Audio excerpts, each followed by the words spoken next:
Şimdi burada bir tur şirketi var. Meet Bosnia City Tours. Yani buraya geliyorsunuz. Ücretsiz yürüyüş turuna katılabiliyorsunuz. Anlatan kişi inanılmaz anlatıyor şehri. Kendisi üniversitede tarih öğrencisiymiş. Şöyle göstereyim. Kendisi üniversitede tarih öğrencisiymiş. Ve o kadar iyi anlatıyor ki yani tarih, geçtiğiniz yerlerle ilgili bilgiler veriyor, Osmanlı tarihi veriyor, kuşatmalar, savaşlar, Bosna'nın kendi iç karışıklıkları. Çok keyifli. Yani kesinlikle tavsiye ederim. Tur ücretsiz. Biz çok beğendiğimiz için bugün bir başka turlarına katıldık. Yugoslavya'nın düşüşü. Kişi başı 30 euro. Evet, kişi başı 30 euro. Ücretsiz yürüyüş turunu çok beğendiğimiz için şimdi bundan çok mutluyuz. En çok satan turları da buymuş. Bir de Yugoslavya yakın tarihi çok merak ediyordum Balkanlarda. Anlatan kişi de çok iyi anlattığı için dedim hani kesinlikle verelim ve gidelim.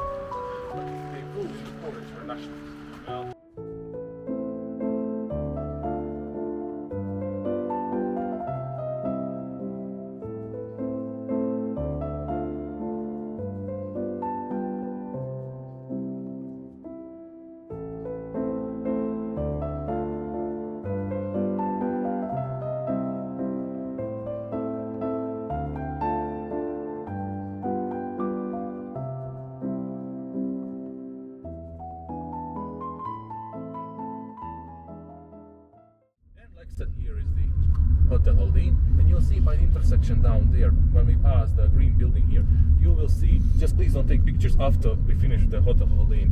This is where most of your broadcasts with information come to you from the government, and they were putting out television signals, but remember guys, there was no electricity inside the city, so very few people could use a television. Most of you would use radios, but the radios you guys need batteries, and the batteries were very expensive back then. So I don't know if you saw what people used to use back then to listen to the radio. We have those radios we call the dynamos. They have a little lever and you... Yeah. So even to this day many older people keep them just in case, you never know. And so here we are guys at Tunnel Hope. These things you see on the ceiling over here, these are called shells. These are things that caused all of the holes in the buildings and houses around the city of Sarajevo. Like I told you, every shell inside of itself has a piece of metal. So when it explodes, the metal fragments, goes everywhere, and like I said, creates shrapnel. And these are, let's say, smaller caliber. Then you have heavy artillery munition right here. This is where the 60% of Yugoslavia went. Unfortunately, to the military, that was later used on the civilians. Here, you guys have the names of all of the civilians who have been killed during the siege of Sarajevo. How many civilians died, how many of them were children, how many wounded, how many shells on average per day.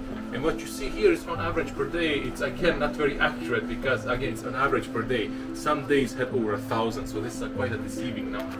And this is how long the city was under siege. This is the longest siege in modern history of war right here. And so depending on your last name, if you're originally from Sarajevo, you can easily come over here and try to find your family members here.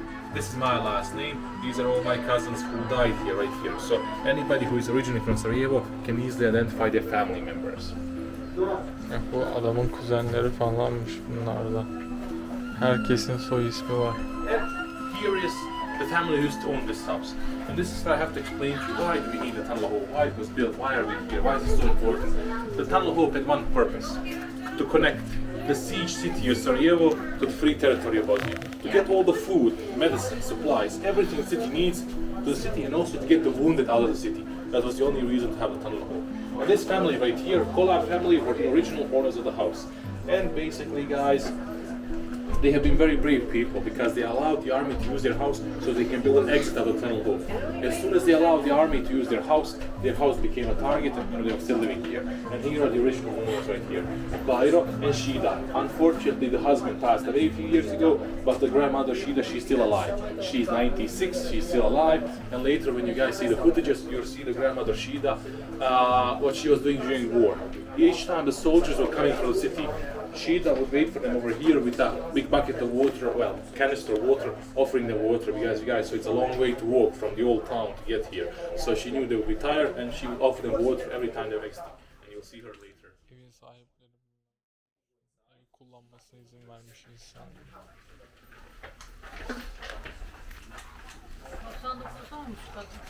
Hayır, kadın hala yaşıyor. So, here we are guys, at the Tunnel of Hope. And when you look at the footages of the Tunnel of Hope, you'll see that the original tunnel was 800 meters long, 1 meter wide, 1 meter 60 tall. And this height of 1 meter 60 was unfortunately only for the beginning or the end of the Tunnel of Hope. The rest of the tunnel you'll see guys, you'll see in the movie and the footages later, it was 1 meter 20 to 1 meter 30s. So basically guys, in 1992, just like Slovenia and Croatia, Bosnia had a referendum and it was positive. Bosnia became independent.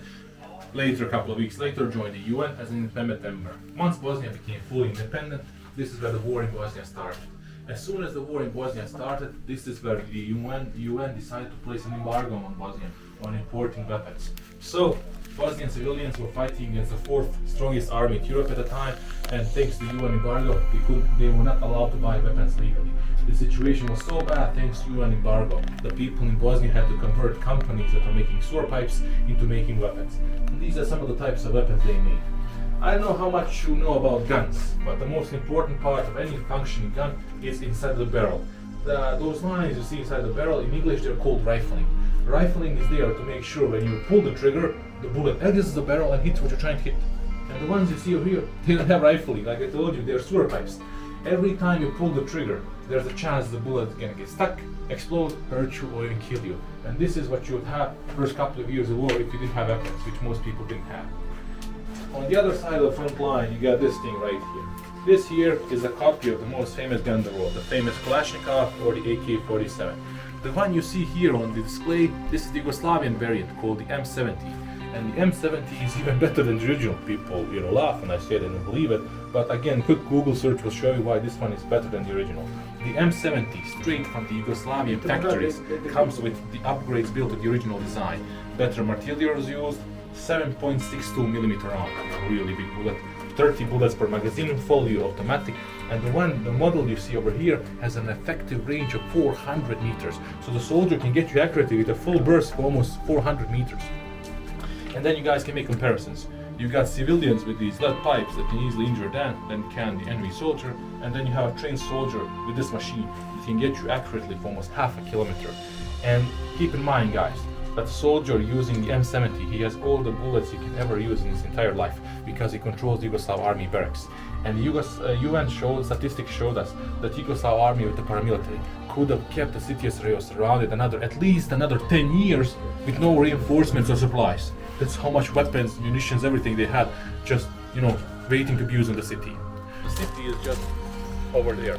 Where I showed you those apartment buildings is Dobrnja, the Olympic Village, remember? So, how did the situation you see here start? The situation you see here started in 1990 when Slobodan Milosevic gave orders to the Yugoslav army to start entrenching all across the city of Sarajevo. It took the Yugoslav army 2 years to make the circle. Even though it's only 60 kilometers, you need to understand here, Bosnia is a very mountainous country. It's very difficult to build anything. And so, you can see the front lines are very close to the city. The people from the city were able to see the Yugoslav army digging up there. And in the 1990, they would ask them, what are you guys doing? And the Yugoslav army simply responded, it's just a military exercise. And a year later, when people saw heavy artillery guns being pointed towards the city, they again asked them, what are you guys doing? And the Yugoslav army told them it was just there to protect the city. But protect the city from who? And if you're really trying to protect the city, should the barrels go the other way, not towards the city. And it took the Yugoslav army 2 years to make the circle. Even the airport you see here was under Yugoslav army control at the time. In the meantime, the referendum passed. Bosnia became independent, was recognized by over 80 countries in just short 4 months, and the Republic of Bosnia joined the UN as an independent member. Oh, you okay? Yeah. We have lots of wasps here, I don't know why. And as soon as that happened, Milosevic sends Yugoslav army new orders. He tells them, withdraw from these positions, but leave the reserves over there, but leave all the guns, weapons, everything you brought up there, so the paramilitary can take it over. What's a paramilitary? Paramilitary basically means an illegal army. Army that's not under control of the legal government. The one I'm currently referring right now was called Republika Srpska Army. Some of the Bosnian Serbs, just like in Croatia, formed their own militia to keep Bosnia physically from leaving. Bosnia already became independent, but they wanted to keep it physically here from leaving, to take the country. So why was Milosevic switching Yugoslav army to the paramilitary? Well, basically, he wanted to show to the international journalists and the international community here that these are Bosnian Serbs doing this, not Serbs from Serbia. If he can show these are Bosnian Serbs, he's going to show it's a civil war. If he can show it's a civil war, NATO, US, Europe will not get involved. Secondly, if he can show it's a civil war, then he's going to get all the blame from himself and his country directly to paramilitary while staying in charge of it all. But his client had a couple of problems. The first one is that when the UN went the entire line here, where the artillery guns used to be, they wrote down, took pictures, photographs, and they were able to prove that all of the weapons that the paramilitary was using can be easily traced back by serial number back to source origin, back to Yugoslav army in Belgrade. Secondly is that Americans were listening in to the phone calls over here. And I told you there was no electricity, none of it here, so very few people could use a phone. And the Americans, they were able to record the leader of the paramilitary, Karadzic, and the leader of Yugoslav army, Mladic, which I remind you are both now in prison for life for war crimes, directly reported to Milosevic. So the idea of a civil war and Serbia not being involved wasn't correct. 10 years ago, you guys can go on the official website of the International Courts of Hague that both Serbia and Croatia have been convicted of aggression on the Republic of Bosnia. So that's what the international law says is what happened. But as soon as the paramilitary came here, they started to shell the city. And that's how the siege of Sarajevo started. Immediately after the siege of Sarajevo started, the UN came to the airport and they told Milosevic, you need to give us the airport. It's a strategic point. We want to fly in with airplanes and give the supplies to the people. Milosevic told them, no problem, you can have the airport, but under one condition. And he says the condition is that you do not allow anybody to cross through the airport. And the UN agrees, which was a very bad position for the people of Sarajevo. Take a look at the map. The only exit out of this big concentration camp here, this big kill zone right here, was through the airport. And if you as a civilian try to escape, they wouldn't let you. They would arrest you, take you back to the city, and let you go. So you can see you're completely surrounded, no way in or out. And yes, I told you that the UN was airdropping the food, but they simply could not airdrop enough food for 300,000 people. Simply impossible. Look at the position of the airport. Look how small it is. I know it's called international one, but it's one of the smallest airports in the world. Secondly, yes, the paramilitary was shooting at the airplanes. So the pilots had to invent a new type of landing called Sarajevo approach. You guys can see it on the map. Just to leave off the food there. So we are not getting enough food, but we don't just need food. We have sick people, wounded people. We need medicine, bandages, antibiotics, all that stuff. Here we have hot summers, cold winters. We need clothes. We have babies being born every day. We need baby food. There's no electricity inside the city, so we need fuel. Again, we can see many other things besides food, and you're not getting enough food. But across the airport, so stay there, is the free territory of Bosnia, where more food, weapons, medicine supplies were. Some of these supplies were donated by other countries, some of them were bought illegally, some were illegally smuggled. Again, many ways of entering the country. And all of them were trying to reach the city of Sarajevo through the mountains. And the closest they can come to Sarajevo was here, Krasnica. Krasnica is 6 kilometers there. It's like a small town where people live. But from 92 to 96, Krasnica was a big marketplace. Anything you can think of, you can buy over here. All the money, letters, packages, your stuff, your family from outside Bosnia will send you to help you survive, will be waiting for you here. But how to get to Krasnica, that's a problem. Before Tunnel Hole, only one option you had, and that is to run across the airport at night. But the thing is, the Yugoslav army and the paramilitary were at the fence over there. They were just waiting for you to cross. And remember, on the airport, it's a straight line, there's no cover, you're visible for kilometers. Hundreds of people will be killed trying to reach the free territory of Bosnia. After so many people were killed, there came an idea from the Republic Army. Okay, let's build a tunnel under the airport to bypass the UN. And when the government read the idea, they said, this is crazy. You guys want to build 800 meters of tunnel under the airport in secret, without excavators, tools, electricity, none of that stuff. With just human hands which are starving. They said this is impossible. But the Republic Army started to dig it anyway, and they were digging from two different sides, so they would save up on time. And without electricity, they had a problem. How do we know we are digging in the right direction? How do we meet in the middle? They were digging 24/7, 3 shifts a day, 8 hours per shift, just digging, no breaks. And it took them constant digging of 4 months and 4 days to meet here in the middle. And it, like I said, 4 months and 4 days. And once the tunnel was finished, people asked us, why didn't the people just escape city? Again, that's not the option for us. If you remember from the drive up here, the presidency is here, the parliament is over here. 2 legal seats of the government. If these 2 buildings fall, if the capital falls, the entire country is finished. And that was the plan of Milosevic. Capture the city of Sarajevo, and through the Sarajevo, the legal government, the entire country. But he did the numbers. He saw that for a direct attack on the city, to just attack it, ethnically clean it, and take it, he would need 100,000 soldiers. And at least half of those would die to ethnically clean the city and keep it. And he didn't want to do that. First of all, he didn't have that much manpower. Secondly, he didn't have soldiers willing to make their sacrifice. So he says, no, we're going to do it differently. We outnumber them. We surround them. We have all of the weapons. Everything. They have nothing.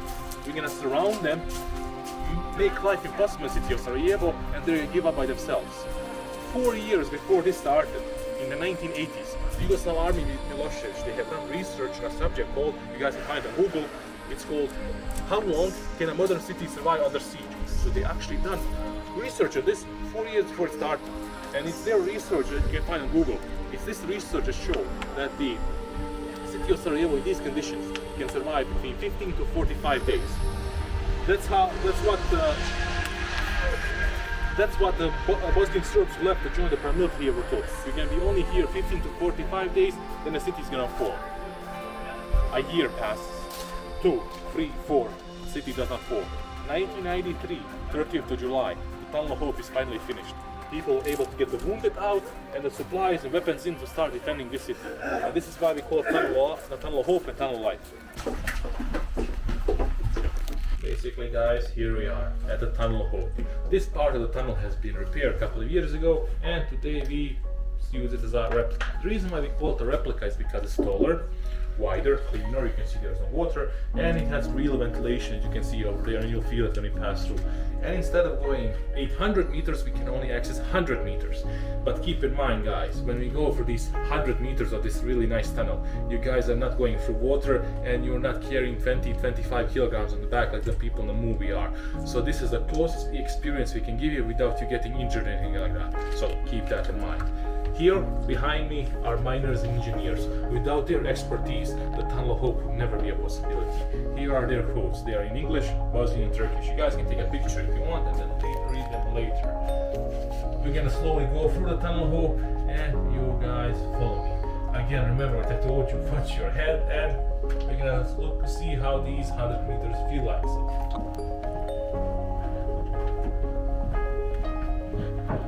Burası orijinal tünelin replikası. Daha geniş, daha yüksek. Yine de eğilerek yürümek zorundayım. Yaklaşık yüksekliği sanırım 1.70 civarı var yok. Eni de yaklaşık yani 1 metre civarı şu an. Tabi orijinal tünel de ondan daha dardı. Havalandırma yoktu. Yerler çamurdu, hatta suydu. Pompalar çalışmıyorken belinize kadar suyun içinde yürüyerek 800 metre bu tüneli yürüdüğünüzü düşünün. Şu an 100 metre yürüyorum, havalandırma var, nefesim kesiliyor.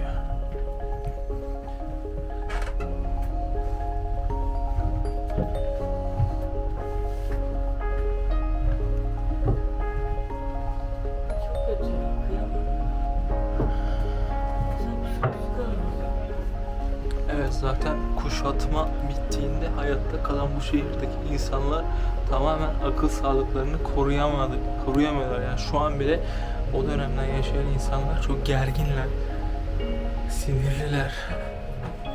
Tabii normal.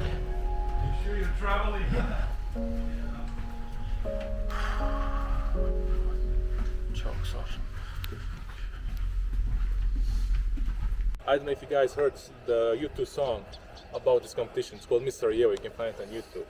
In 1994, our government tried to get one of the world bands to play here, to lift the spirits of the people. But basically, no band wanted to come. You saw the situation. Out of all the bands they asked, only one band said, yes, we are coming. Iron Maiden. And they actually came here in 1994, just before the New Year's, and hosted a concert during the siege of Sarajevo. So yeah, they did host a concert during the siege of Sarajevo, and here's a picture of it. Wow. And here is how it looks like when that little shell explodes and kills almost 70 people. This is the first Markale massacre right here. And this one, Iron guys, Maiden remember gelmiş the first kuşatma sniper rally sırasında past the konser presidency? vermiş. This is how people used to cross. They would run and pray to God the sniper is not shooting at them. Moral olsun diye mi? Güzellik yarışması yapmışlar. It's a Winter Olympic city. Onun için. Snow and winter every year. Without electricity or heating, people did whatever they could to stay warm. They would destroy park food, furniture, shoes, floorboards, anything they can burn so they can stay warm during those two cold days during the siege. And you can see here, life went on. Kids went to Fotoğraf school, çeksene şu people got fotoğraflarla. married, and again, life went on, but with great difficulty, as you guys see. There was no running water, so every day you have to collect clean drinking water. And one of the closest sources of clean drinking water, I don't know if you guys know, for the old town in the center is the Sarajevo brewery. The brewery is just across the city hall. And the brewery itself, it's built on its own source of water. That's how it gets water. They would put pipes outside and you would collect water there every day. And people always tell me, what did you guys do during the siege of Sarajevo, during those 4 years without electricity or anything? For 4 years, your every day would be the same. Get firewood, get clean drinking water, and get something to eat. That was your entire day for 4 years. And sometimes when you would carry these back home with you, the sniper wouldn't shoot at you, he would shoot at the canister. Because he managed to hit the canister, he made sure you come back again because you need water to survive, and he gets another shot of killing you. This is what I couldn't explain you from the car. I really couldn't explain you until you guys saw the footage in the gallery, how the city used to look like. This is how I remember it as a child. It was completely burned out and destroyed. Like this. Phosphor shell. It was used as a national library during Yugoslavia. Millions of books were kept here, documents in Bosnia's history. All of it burned down. Over 2 million books and documents are gone. Historic value of how much knowledge, how much of our history we lost in 1992 in August. I really cannot explain my words. These are called the roses of Sarajevo. Whenever you see them painted on the ground, there's 2 of them inside and 1 outside. Whenever you see them on the ground, you know at least a couple of people have died waiting in line for food and water. There's about 200 of them around the city of Sarajevo.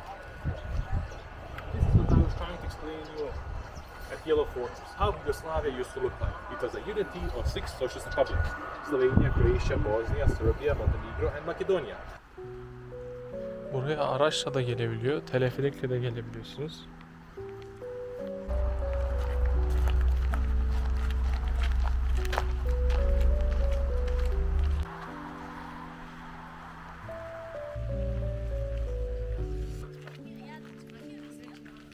Burası teleferik bölgesindeki şehre top atışları falan yapıyorlarmış. Şurada gördüğümden daha az delikler var. Buralarda makinalı tüfekle bu yerin girişi korunmuş.